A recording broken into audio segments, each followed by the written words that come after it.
श्री शिवाय नमस्तुभ्यम। हर हर महादेव। आज है प्रदोष का व्रत और गुरुवार होने के कारण यह गुरु प्रदोष व्रत के रूप में जानी जाएगी। आज की सुंदर कथा छोटी सी है, संक्षिप्त है, परंतु इसे सुनने मात्र से मनोकामना पूर्ण होने लगती है। आरंभ करते हैं। मेरे साथ आप सभी भी बोलिए। कर्पूर गौरम कर्णावतारम संसार सारम भुजगेंद्रहारम सदा वसंतम हृदयारविंदे भवम भवानी सहितम नमामि। हर हर महादेव।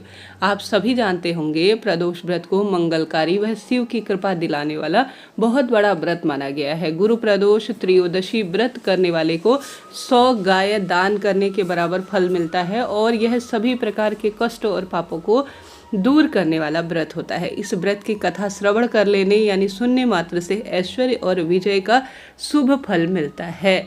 ऐसे में आज आप सभी को इस व्रत की कथा को संपूर्ण सुनना चाहिए। गुरु प्रदोष व्रत शत्रुओं का विनाश करने वाला भी माना जाता है। श्री सूत जी के अनुसार यह अति श्रेष्ठ शत्रु विनाशक भक्ति वाला व्रत है। इस व्रत की कथा के अनुसार एक बार इंद्र और वृत्रासुर की सेना में घनघोर युद्ध हुआ। देवताओं ने दैत्य सेना को पराजित कर नष्ट भ्रष्ट कर डाला। यह देखकर वृत्रासुर अत्यंत क्रोधित होकर स्वयं युद्ध को उद्धृत हुआ। आसुरी माया से उसने विकराल रूप धारण कर लिया। सभी देवता भयभीत होकर गुरुदेव बृहस्पति की शरण में गए। बृहस्पति जी महाराज बोले, पहले मैं तुम्हें वृत्रासुर का वास्तविक परिचय दे दूं। वृत्रासुर बड़ा तपस्वी और कर्मनिष्ठ है। उसने गंधमादन पर्वत पर घोर तपस्या कर शिव जी को प्रसन्न किया है।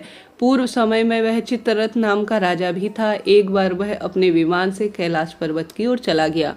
वहां शिवजी के वाम अंग में मां पार्वती को विराजित देखकर उसने खूब उनका उपहास उड़ाया और उपहास पूर्वक बोला, हे प्रभु, मोह माया में फंसे होने के कारण हम स्त्रियों के वशीभूत रहते हैं, किंतु देवलोक में ऐसा दृष्टिगोचर नहीं हुआ कि स्त्री आलिंगन बद्ध होकर सभा में बैठी हो।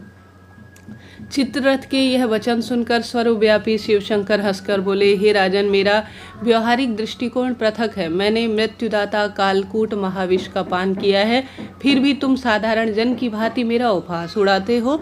माता पार्वती क्रोधित हो उठी और चित्ररथ से संबोधित करते हुए बोली, हे दुष्ट, तूने सर्वव्यापी महेश्वर के साथ ही मेरा भी उपहास उड़ाया है, अतः मैं तुझे शिक्षा दूंगी, फिर तू ऐसे संतों का उपहास उड़ाने का दुस्साहस कभी नहीं करेगा।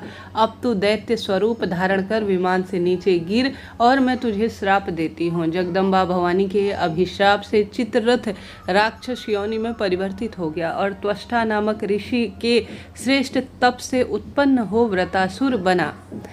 गुरुदेव बृहस्पति आगे बोले, वृत्रासुर बाल्यावस्था से ही शिव भक्त रहा था, अतः हे इंद्र, तुम बृहस्पति प्रदोष का व्रत कर कर शंकर शिव को प्रसन्न करो। देवराज के देवगुरु की आज्ञा का पालन कर बृहस्पतिवार का जो विशेष व्रत होता है, जिसे गुरु प्रदोष व्रत कहा जाता है, वह किया। गुरु प्रदोष व्रत के प्रताप से इंद्र ने शीघ्र ही वृत्रासुर पर विजय प्राप्त कर ली और देवलोक में शांति छा गई।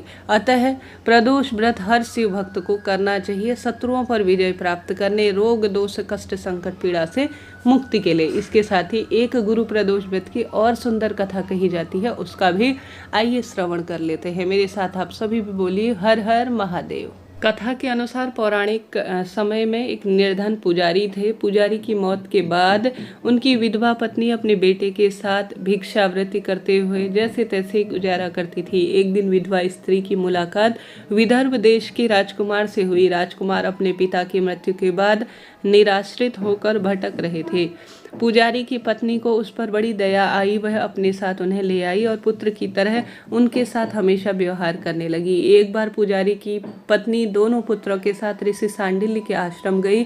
वहां उन्होंने प्रदोष का व्रत विधि पूछी, कथा सुनी। घर आकर शिव भक्ति में वह रोज लगा करती थी, परंतु उसने अब प्रदोष व्रत भी रखना शुरू कर दिया। बाद में किसी दिन 2 बालक वन में घूम रहे थे। दोनों ही पुजारी का बेटा घर लौट आया, लेकिन राजा का बेटा वन में गंधर्व कन्या से मिला और उसी के साथ दिन गुजारने लगा।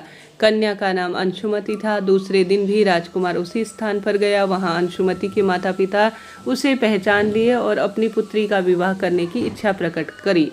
राजकुमार की स्वीकृति से दोनों का विवाह हो गया। आगे चलकर राजकुमार ने गंधर्वों की विशाल सेना के साथ विदर्भ पर आक्रमण कर दिया। युद्ध जीतने के बाद राजकुमार विदर्भ का राजा बन गया। पुजारी की पत्नी और उसके बेटे को भी राजमहल में बुला लिया गया।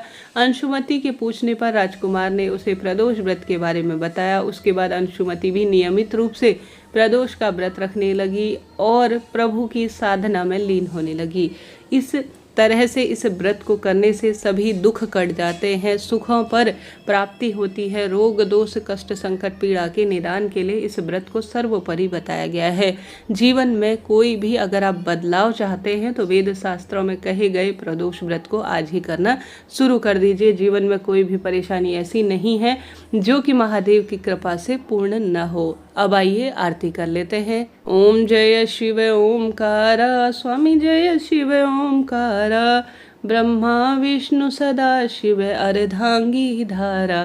ओम जय शिव ओमकारा, एकानन चतुरानन पंचानन राजे, भोले पंचानन राजे, हंसासन गरुणासन वृषवाहन साजे।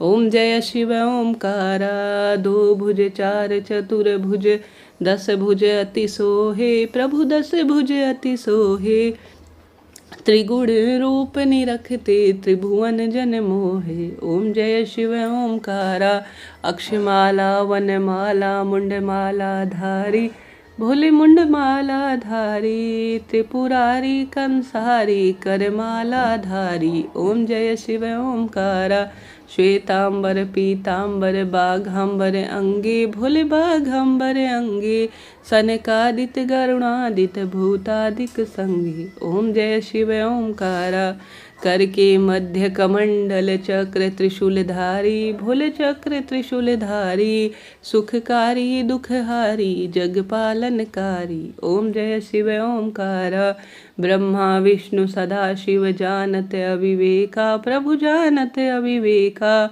मधुकैटभ दो मारे सुर भयहीन करे। ओम जय शिव ओमकारा, लक्ष्मी वह सावित्री पार्वती संगा, भोले पार्वती संगा, पार्वती अर्धांगी शिव हरि गंगा। ओम जय शिव ओमकारा, पर्वत सोहे पार्वती शंकर कैलाशा, भोले शंकर कैलाशा, भांग धतूर का भोजन भस्मी है वाशा। ओम जय शिव ओमकारा, जटा में गंग बहत है, गल मुंडन माला, भोले गल मुंडन माला, शेष नाग लिपटत है, ओढ़त मगछाला। ओम जय शिव ओमकारा, काशी में विश्वनाथ विराजे, नंदी ब्रह्मचारी, भोले नंदी ब्रह्मचारी, नित उठ दर्शन पावत महिमाति भारी।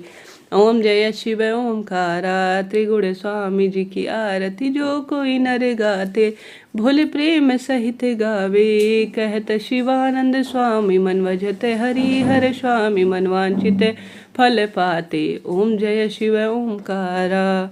हर हर महादेव। आपने कथा सुनी, आरती सुनी, आपका धन्यवाद और आभार। वीडियो उचित उपयोगी रहते हैं तो लाइक करें, शेयर करें, सब्सक्राइब करें।